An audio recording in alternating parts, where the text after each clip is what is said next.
शांति। बहुत सुंदर विषय है, व्यर्थ संकल्पों का कारण एवं निवारण। वैसे तो इस सीजन की जितने भी हम सभी ने मुरलियां सुनी है, बाबा ने हर मुरली में संकल्प की बचत के तरफ ध्यान खिंचवाए हैं। हर मुरली में, क्योंकि जब अगर संकल्प की हम बचत करेंगे, हम बहुत कुछ कर पाएंगे। क्योंकि भविष्य की जो सेवाएं हैं, वो भविष्य की सेवाओं का आधार है इस संकल्प की बचत। क्योंकि अब तक की जो सेवा हुई वो अलग प्रकार की सेवाएं थी। बाबा ने कहा, भाषण करने में, संदेश देने में सभी ने अच्छा नंबर लिए हैं, लेकिन अब भविष्य की सेवा करने के लिए बाबा हमें तैयार कर रहे हैं। और वैसे हमारे पास समय भी कम है, तो कम समय में भी हमें अगर फास्ट जाना है तो ये संकल्प की बचत करना आवश्यक है। इस सीजन की बाबा के हमारे लिए बहुत सारे इशारे हैं। संकल्प की बचत करो, समय की बचत करो, तीव्र पुरुषार्थी बनो, बेहद के वैरागी बनो, ज्वाला स्वरूप योगी बनो, मैंपन का त्याग करो, सोमानधारी बनो, विश्व कल्याण का स्वरूप प्रैक्टिकल में लाओ। और इन सभी का आधार भी संकल्प है। अगर हमारे संकल्प ही व्यर्थ गए तो हमारा समय भी जाएगा, हम तीव्र पुरुषार्थी भी नहीं बन सकेंगे, बेफिक्र बादशाह भी नहीं बन सकेंगे, सोमानधारी भी नहीं बन सकेंगे। तो इसलिए संकल्प हमारे पुरुषार्थ का मूल आधार है। जैसे अभी गीत भी सुन रहे थे ना, ये संकल्प से ही पूरा कल्प चलता है। तो संकल्प परिवर्तन करने की या संकल्प को बचाने की आवश्यकता क्यों है? हम व्यर्थ से क्यों संकल्प को बचाएं? उसकी आवश्यकता क्या है? तो सबसे पहली बात है, अगर हमें संकल्प को पॉजिटिव बनाते हैं, संकल्प को पॉजिटिव बनाने से ही हम शक्तियों को ऑर्डर प्रमाण चला सकते हैं। अगर हम हमारे मन में व्यर्थ संकल्प चलते हैं, जिसे समय व्यर्थ जाता है, तो शक्तियां ऑर्डर नहीं मानेगी। क्योंकि संकल्प की लीकेज, समय की लीकेज आत्मा को कमजोर बनाती है, और जो आत्मा कमजोर है उसकी कोई ऑर्डर नहीं मानेगा। अगर शक्तियां हमारे ऑर्डर नहीं मानेंगे तो हम सफल नहीं बनेंगे। कोई संस्कार परिवर्तन करने में या कोई भी बातों की सफलता प्राप्त करने के लिए शक्तियां जरूरी हैं। मायाजीत बनने के लिए शक्तियां जरूरी हैं, लेकिन शक्तियां तब ऑर्डर मानेंगी जब हम समर्थ हैं। और आत्मा समर्थ तब बनती है जब संकल्प की लीकेज को बंद करती है। और संकल्प वेस्ट जाने से आत्मा के ऊपर वेट बढ़ जाता है, और जब आत्मा के ऊपर वेट बढ़ जाता है तो आत्मा तीव्र पुरुषार्थी नहीं बन सकती, उड़ नहीं सकती। जैसे आजकल दुनिया में भी डॉक्टर कहते हैं कि वेट कम करो। वेट कम करने से आप क्या शरीर में स्फूर्ति आएगी, आप कार्य क्षमता भी बढ़ा सकते हैं। तो इसी तरह आध्यात्मिक दृष्टिकोण से अगर आत्मा का हम वेट कम करेंगे तो आत्मा तीव्र पुरुषार्थी कर सकते हैं। और वेस्ट संकल्प चलाने से आत्मा के ऊपर वेट बढ़ जाता है। इसीलिए व्यर्थ संकल्प से मुक्त बनना है। और जितना हमारे व्यर्थ संकल्प चलते हैं, व्यर्थ संकल्प चलने से ज्ञान का खजाना, शक्तियों का खजाना, गुणों का खजाना, श्वास का खजाना, सब खजाने हमारे लॉस हो जाते हैं। इसीलिए सभी खजानों को बचाने का आधार है संकल्प को बचाना। और वैसे ही एक केवल संगम युग ही है जो बाबा ने ये संकल्प की बचत के लिए बैंक बनाए हैं। सभी खजानों को बचत करने की बैंक बनाई है। इसीलिए हमें संकल्प को बचा करके जमा करना है। बाबा कहते हैं कि चलन के द्वारा सेवा करो, चेहरे के द्वारा सेवा करो। उसका साधन क्या है? उसका साधन है समर्थ संकल्प। जितने हमारे समर्थ संकल्प होंगे, आत्मा शक्तिशाली होगी, उतना चेहरे से और चलन से सेवा होगी।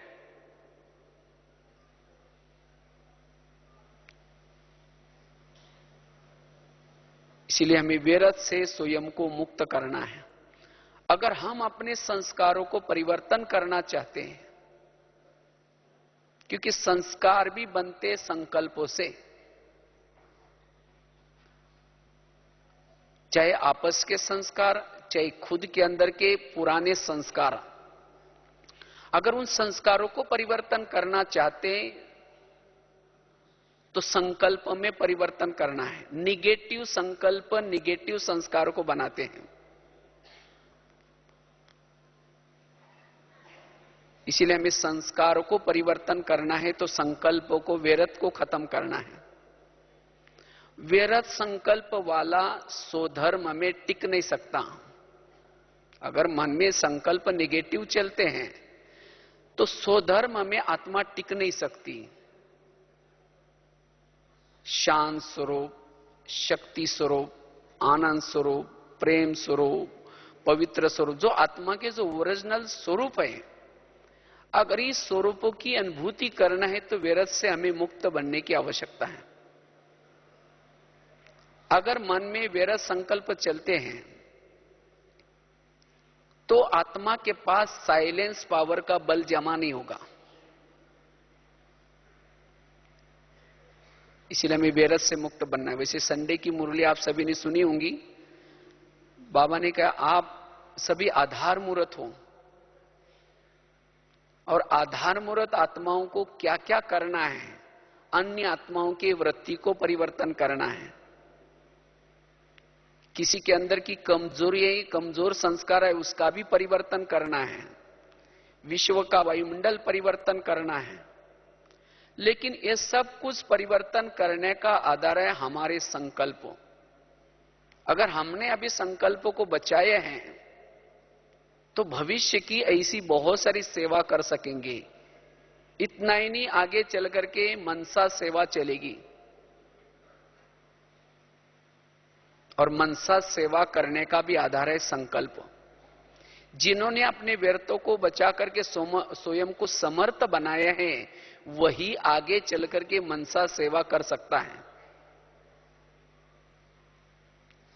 क्योंकि मनसा के अंदर जो भावनाएं हैं, वो भावना उन आत्मा तक पहुंचाने के लिए मन शक्तिशाली चाहिए। इतना ही नहीं, आगे चल करके हम सभी के सामने, ब्राह्मणों के सामने भक्तों की लाइन लगेगी। उसी समय दृष्टि के द्वारा एक सेकंड में उनको जो चाहिए वो देने के लिए, इतना ही नहीं, जो 7 दिन का कोर्स करने का हमारे पास समय नहीं होगा, कम समय में ज्ञान का सार, शक्तिशाली वाचा सेवा करने के लिए भी संकल्प की बचत हो। संकल्प व्यर्थ जिसके चलते उसके वाणी में बल नहीं होता, दृष्टि में बल नहीं होता।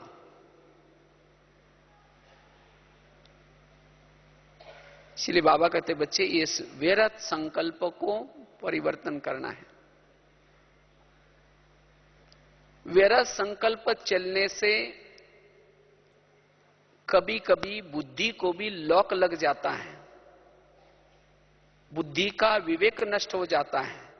हम क्या कर रहे, क्या बोल रहे, उसका कोई भी भान नहीं होता। इसलिए हमें व्यर्थ को खत्म करना है, क्योंकि जितना हम व्यर्थ संकल्प करते हैं, व्यर्थ सोचते हैं, उतना बुद्धि के ऊपर एक प्रकार की धूल आती है, बुद्धि अस्वच्छ बनती है। इसलिए अगर बुद्धि को स्वच्छ बनाना है तो मन के संकल्प हमारे पॉजिटिव हों। आज दुनिया में जितनी भी बीमारियां बढ़ती जा रही हैं, उन सभी का कारण भी व्यर्थ संकल्प है। व्यर्थ संकल्प से दिमाग गर्म होता है, दिमाग गर्म होने से दिमाग में विभिन्न प्रकार के केमिकल्स उतरते हैं और उससे विभिन्न प्रकार की शरीर की बीमारियां होती हैं। आगे चलकर के बीमारियां शरीर के बढ़ती जाएगी। जिसका मन बीमार, उसका तन भी बीमार।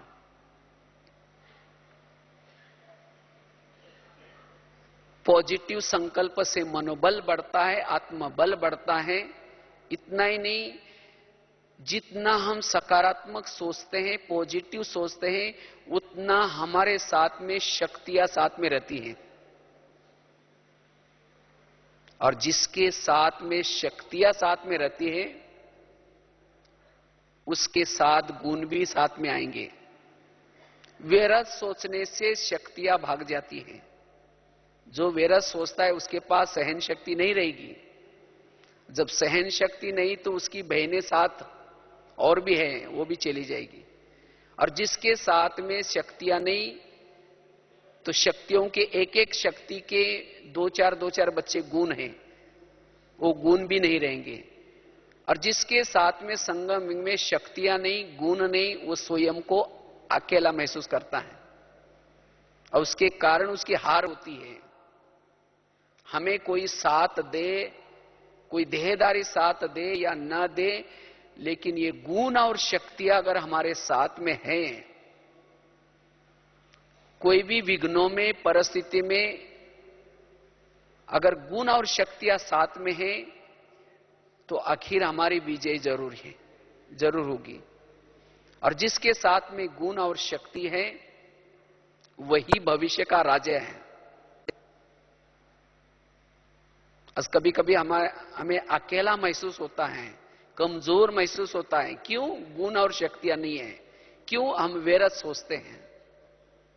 इसीलिए बाबा कहते, बच्चे व्यर्थ से मुक्त बनो।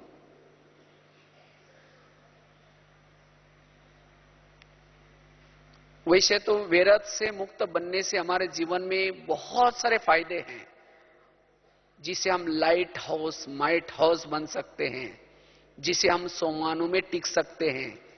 आज कई भाई बहने योग के समय फरियाद करते हैं, याद करने के बजाय फरियाद करते हैं। कहते, बाबा मेरा योग ही नहीं लगता, योग में माया आती है।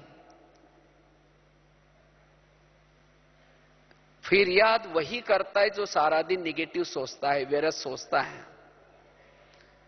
जो पॉजिटिव सोचेगा, समर्थ सोचेगा, वो कभी भी योग में फरियाद नहीं करेगा। उसका योग बहुत अच्छा लगेगा। योग में माया आते मतलब कोई राक्षस आकर के नहीं लाता। सारा दिन के निगेटिव विचार आत्मचिंतन, परमात्मा चिंतन करने नहीं देंगे। इसीलिए हमें पॉजिटिव सोचना है।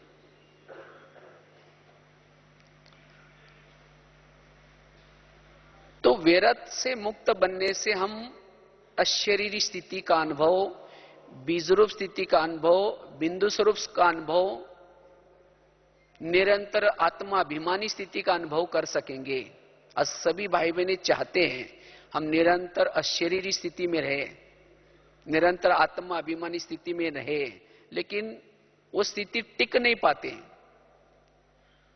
क्योंकि व्यर्थ सोचने से। जितना व्यर्थ के लीकेज को बंद करते, उतनी हमारी शक्तियां बचती हैं, और उसी शक्ति का नाम है आत्मा। समर्थ जितना हम सोचते हैं, उतना हम बीजरूप स्थिति का, बिंदु स्वरूप स्थिति का अनुभव कर सकते हैं। इसीलिए हमें व्यर्थ से मुक्त बनना है। लेकिन हमारे जीवन में व्यर्थ क्यों आता है? उसके क्या क्या कारण हैं, ये तो बताए कि इसकी आवश्यकता क्यों है। और इसीलिए बाबा इस वर्ष में भविष्य को सामने देखते हुए, समय को सामने देखते हुए ये इशारा दे रहे हैं, हमें वैरस से मुक्त बनना ही है और समर्थ बनना ही है। उसके लिए बाबा कोई कारण नहीं सुनेगा, बाबा ये हुआ इसीलिए वैरत आया। बाबा ने पूरा कारणों का निवारण सब बताया है मुरलियों में। तो वास्तव में हमारे संकल्प व्यर्थ क्यों चलते, उसका पहला कारण है असंतुष्टता। कभी कभी हम ब्राह्मण बनने के बाद भी कभी कभी असंतुष्ट बन जाते हैं। असंतुष्टता व्यर्थ संकल्प चलने का मूल कारण है, क्योंकि असंतुष्ट वाला कभी भी एकाग्र नहीं बैठ सकता, जिसको आजकल दुनिया में एक शब्द प्रचलित है, स्थित प्रज्ञ। स्थित प्रज्ञ साधक अर्थात एकाग्रता। जिसके अंदर एकाग्रता नहीं, वो स्थित प्रज्ञ नहीं बन सकता। आज हमें बाबा ने आत्मज्ञान, परमात्मा ज्ञान, कर्मों का ज्ञान, सृष्टि चक्र का ज्ञान, ये सब किसी लिए दिए हैं? इस ज्ञान के ऊपर जिसका निश्चय है, जिसने अनुभव किया है, वही स्थित प्रज्ञ बन सकता है। और हमारे पुरुषार्थ का लक्ष्य है स्थित प्रज्ञ बनना। हमारे जीवन में कोई भी प्रकार का क्वेश्चन न रहे। जब अर्जुन ने एक्सेप्ट किया, स्थित प्रज्ञ तब बना। मन में हलचल थी, ये कैसे हो सकता है, इनको कैसे मैं मारूं, इनको कैसे भूलूं, तब तक वो स्थित प्रज्ञ नहीं बना। जब उसके क्वेश्चन पूरे हुए, तब जाकर के वो स्थित प्रज्ञ बना। इसी तरह मेरे जीवन में कोई भी प्रकार के क्या और क्यों के क्वेश्चन न रहे। वास्तव में माया के यही शब्द है, क्या, क्यों, कैसे, ये क्यों हुआ, किसी लिए हुआ। इसका मतलब मुझे ड्रामा का यथार्थ ज्ञान नहीं है, मुझे कर्म गति का ज्ञान यथार्थ नहीं है, और इसीलिए क्वेश्चन आ रहे हैं। और जिसके मन में एक क्वेश्चन है, वो योग के समय स्थित प्रज्ञ नहीं बन सकता।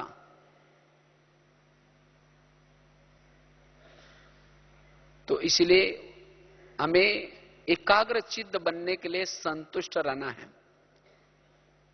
वैसे कहा जाता है, जो योगी है मान अपमान निंदा स्तुति जय पराजय हर बात में समान रहता है।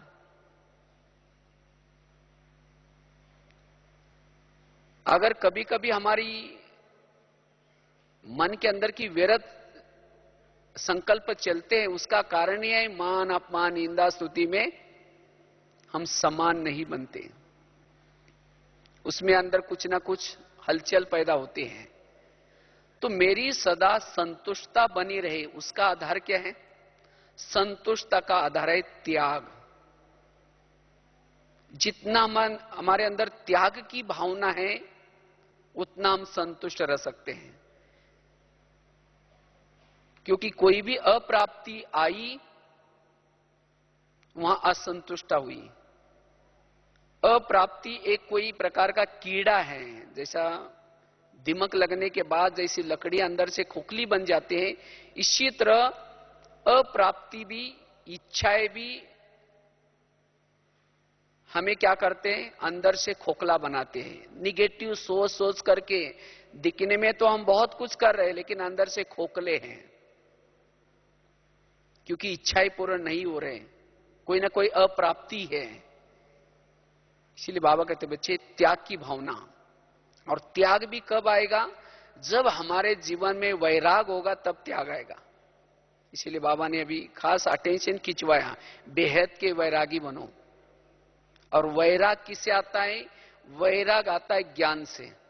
अगर मेरे जीवन में अभी तक वैराग नहीं है, मेरे अंदर कोई इच्छाएं जागृत हो रही, कोई तृष्णाएं आ रहे, इसका मतलब मुझे अब तक यथार्थ ज्ञान नहीं है। ज्ञान है लेकिन उसके ऊपर निश्चय नहीं है।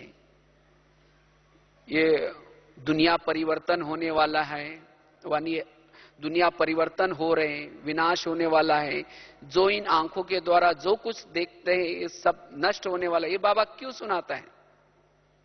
क्योंकि इस आधार से, इस निश्चय से हमारा क्या आएगा? वैराग आएगा।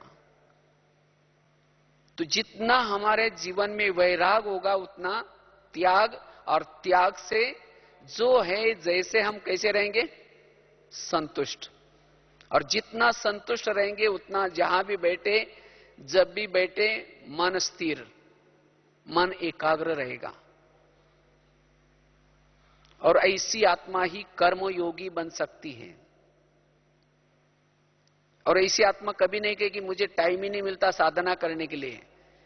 वो चलते फिरते वो कर्मयोगी है, उसका समय सफल हो रहा है, स्वार्थ सफल हो रहा है, वो अंदर से आत्मा समर्थ बनती जा रहा है। वो रात को सोए हैं तो भी उसका समय सफल हो रहा है। इसीलिए हमारे जीवन में कोई भी प्रकार की अब इच्छा न हो। जो पाना था सो पा ले, अब क्या चाहिए? अगर बाबा मिलने के बाद भी अगर हमारी इच्छा है तो फिर हम संतुष्ट और स्थित प्रज्ञ नहीं बन सकेंगे, एकाग्रचित नहीं बन सकेंगे, योग का रस हमें अनुभव नहीं होगा। और जितना जितना संतुष्ट रहेंगे, वैरागी बनेंगे, उतना स्थित प्रज्ञ। चलो अब हम तो बात चल रही थी, अगर मुझे व्यर्थ से मुक्त बनना है तो हर परिस्थिति में मुझे क्या करना है? संतुष्ट रहना है। संतुष्ट वाला हर जगह पर एडजस्ट होगा, सरलचित होगा, उसको अभिमान कभी नहीं होगा, उसके संकल्प नहीं चलेंगे। और ये अवस्था बहुत जरूरी है, क्योंकि आगे चल करके ऐसी बातें आएंगी, ऐसी परिस्थिति आएंगी, और ऐसी बातें ही कभी कभी हमें हलचल में लाती हैं। यही हमारे पुरुषार्थ में विघ्न रूप में आता है। असंतुष्टता का कारण भी है ईर्ष्या। ईर्ष्या वाला कभी संतुष्ट नहीं रह सकता। इसको ये चीज मिली, मुझे न मिली, इसका नाम हो गया, मेरा नहीं हुआ। लेकिन हर एक का पार्ट अपना अपना है। भगवान ने उसको कुछ दिया तो उससे भी ज्यादा मुझे कुछ और दिया हुआ है। तो अपने पास है उसको सोच करके मुझे क्या करना है? संतुष्ट रहना है। अच्छा, उसने कुछ किया भी तो किसकी सेवा किया और किसने उसको निमित्त बनाया? अगर जहां बाबा याद आए वहां फिर ईर्ष्या नहीं। कभी कभी ईर्ष्या करने से कभी कभी हम क्या बोलते हैं? असंतुष्ट हो जाते हैं। और असंतुष्ट वाला फिर उसके मन में संकल्पों का तूफान चलता है। फिर ऐसी आत्मा न चलन से न चेहरे से सेवा कर सकती है। इतना इन्हें योग का भी अनुभव नहीं होगा। इसलिए हमें हर परिस्थिति में संतुष्ट। दूसरी बात है, हमारे मन में व्यर्थ संकल्प क्यों चलते हैं? उसका कारण है सवेरे से लेकर के रात्रि तक बाबा ने विभिन्न प्रकार की हमारे लिए आज्ञाएं दी हैं। उस आज्ञाओं का हम क्या करते हैं? अवज्ञा करते हैं, उल्लंघन करते हैं। तब जाकर के कई असंतुष्टता आती है, तब जाकर के मन में निगेटिव विचार चलते हैं। इसीलिए हमें कोई भी आज्ञाओं का, जिसको बाबा कहते हैं श्रीमत, जिसको बाबा कहते हैं ब्रह्मचार्य। ब्रह्मचार्य मतलब केवल स्थूल नहीं, लेकिन मनसा वाचा कर्मणा संबंध संपर्क में हमारे लिए जो भी कुछ नियम है उसका पालन करना। अमृत वेला किया, अगर उसको विधि पूर्वक नहीं किया तो भी व्यर्थ संकल्प चलेंगे। अगर उसको विधि पूर्वक किया, क्योंकि जितनी भी बाबा की हमारे लिए आज्ञाएं हैं, इस आज्ञाओं का पालन करने से हमारी ध्येय अभिमानी स्थिति बनती है, आत्माभिमानी बनते हैं। और जो आत्माभिमानी स्थिति में रहता है उसका मन कंट्रोल में रहता है। वो व्यर्थ नहीं सोचेगा, वो भरपूर होगा, तृप्त होगा। अगर मेरे मन में निगेटिव विचार चलते हैं, इसका मतलब मेरे से सूक्ष्म में कोई ना कोई आज्ञाओं का उल्लंघन हो रहा है। इसीलिए आज्ञाओं का हमें क्या करना है? पालन करना है। छोटी छोटी बाबा कभी आज्ञाएं देते, बच्चे ना दुख दो ना दुख लो। हम किसी को देते तो नहीं, लेकिन किसी ने दिया तो उसको ले लेते हैं। बाबा ने थोड़ी कहा कि चलो दो नहीं लेकिन लो, तो ये कहा है क्या? इसीलिए बाबा कहते हैं अगर मन में मेरा संकल्प चलते तो छोटी छोटी आज्ञाओं का उल्लंघन